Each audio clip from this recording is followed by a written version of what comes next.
Good evening and warm welcome to our viewers to the 36th SADC Summit here at Durko in the heart of Pretoria. We of course wrapping up the second last day of this regional meeting that has been taking place since early this week, and we are now joined by the SABC's very own foreign affairs or rather foreign editors, and that is Sophie Mokoena. Sophie, it has been a long week, a lot of issues on the table, a lot of burning issues that the various leaders here have been discussing, but other issues have also creeped in that need attention from the leaders that are gathered here. And one of those issues relates to the plains between South Africa and Zimbabwe. If you can maybe just bring us into the picture. Well, indeed, it is now a problem between the two countries, that is South Africa and Zimbabwe. And earlier on, we were told that the ministers of transport for both countries will have an urgent meeting to try and find a solution. What we heard was that the civil aviation of South Africa did ground the Zim Air on Friday, but the minister was not aware, and therefore now it has kind of created a diplomatic problem, because then Zimbabwe did the same, and we are told that some South Africans or passengers were supposed to fly back to South Africa on SA air flight or the Boeing, the Comair, they couldn't fly back to South Africa. But some of them, particularly those who were visiting Victoria Falls, decided to drive to Livingstone, which is the border of Zambia, and flying from Livingstone coming back to Johannesburg. But indeed, it is now a serious problem. And that has led to a diplomatic crisis, perhaps not that big of a crisis, but somehow it is an issue that is sensitive to some of the leaders gathered here. It's embarrassing. I mean, you have a SADC meeting, you have a number of heads of states from the region, you have ministers, you have technocrats who are in the country, and the talk here has been about trade and investment and free movement of goods and services and people. But all of a sudden we have these two countries having this problem, and therefore the people both in these two countries can't move freely. It is a serious problem, and I can only guess that President Jacob Zuma will not be happy in terms of what has transpired, and particularly we heard that they were not informed. Do you think that's perhaps one of the reasons why we have not spotted Zimbabwe's First Lady here at the summit? The Zimbabwe's First Lady, we know very well that she was supposed to come here to join others, but unfortunately she didn't pitch. I guess the decision was taken that she shouldn't appear because she was going to divert the attention. You know very well that there were many journalists, local and international, and everybody was saying we are waiting to get a glimpse of Grace Mugabe. I think it was deliberate.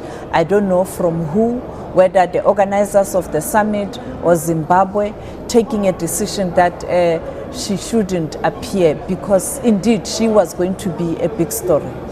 On the issue of diplomatic immunity for her, there's a conflicting information doing the rounds, especially on social media. But what's the official position from Durko up to now?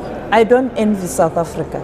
You'd recall the country had a similar problem during the AU summit with President Omar al-Bashir from Sudan. And now again we have this problem. This time around it's South Africa and Zimbabwe.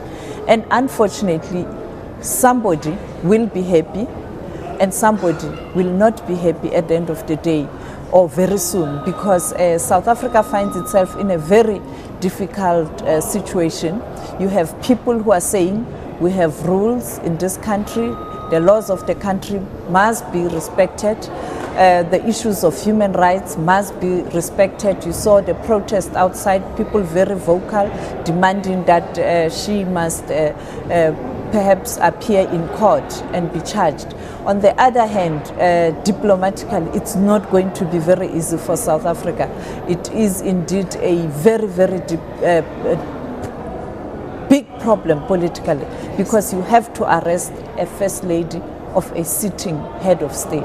Let's focus on the other issues besides, of course, the drama that has infiltrated the summit, and that is the issues that are topping the agenda. We're talking about peace, security, and stability in the SADC region. That, of course, is the focus right now, and the attention is on the DRC and Lesotho. We know about the oversight committee from SADC, of course, that has been appointed to make sure that peace, security and stability is restored in especially Lesotho. What's the latest in terms of that, and what we can maybe expect in tomorrow's address? I think tomorrow, when resolutions are made public, we'll definitely know in terms of the terms of reference of the committee. But I think it is an important move, because you have a situation where SADC took a decision to appoint a mediation team led by the Deputy President of South Africa, and that is Cyril Ramaphosa. But the implementation of resolutions taken or agreements reached, and also to ensure that you meet the time frame, is a problem. He's a very senior person, very busy in the country. He can't constantly fly to Lesotho.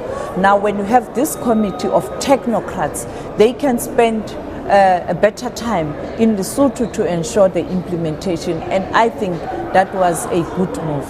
In a closing, now we also had other side shows. The protests earlier outside by the SADC Democracy Forum from different countries, Zambia, Zimbabwe, Lesotho, DRC and so forth, civic organizations that were protesting outside, some of them really saying they're here to tell the leaders that they don't have confidence in them. Do you think that message was heard properly by the leaders, perhaps? Well, I think this speaks to the challenges the region is facing. You have instability, in the DRC. You have a problem in Mozambique between the ruling party and the opposition party while they are in talks. You also have a situation in Zimbabwe of people who are not happy about the administration there. Lesotho, even though the country did go to elections some few months ago, but still people are not happy. There are those who hold a different view, and therefore this was perhaps a platform for them to express their views. But also, when you look at Zambia, you are aware that there is a problem there. You have the current president, Edgar Lungu, who is facing a lot of pressure that side. The opposition parties are not happy. And when you look at the outcome of the elections the last time, it was a very, very, very close margin, and therefore there are issues to resolve. You also have a situation where now the citizens of those countries who are here in South Africa are holding different views. You have those who are supporting President Edgar Lungu, you have those who are against President Edgar Lungu. The same with the Zimbabweans, those who are sympathizing with the First Lady and those who are not sympathizing with the First Lady. The same with Lesotho. There are people who come from Lesotho who feel strong that proper processes were followed. It is for that reason we have a new prime minister, but there are those who have issues, who are still complaining that perhaps the mediation team didn't do much to ensure that the playing field is leveled before elections took place. Therefore, there are many different groups with different interests, but the good thing about South Africa, in this country, people are allowed to demonstrate as long as they also do this in the confines of the law. And it is for that reason they were allowed to demonstrate outside, to express their views. All right, thank you so much, Mukwena. SABC's foreign editor, Sophie Mukwena, just giving us her thoughts on some of the developments here at the 37th SADC Summit. Now our focus turns to tomorrow, where we will hear what the resolutions are that the leaders have adopted at the summit. For now, it's back to you in studio. It's a wrap from us.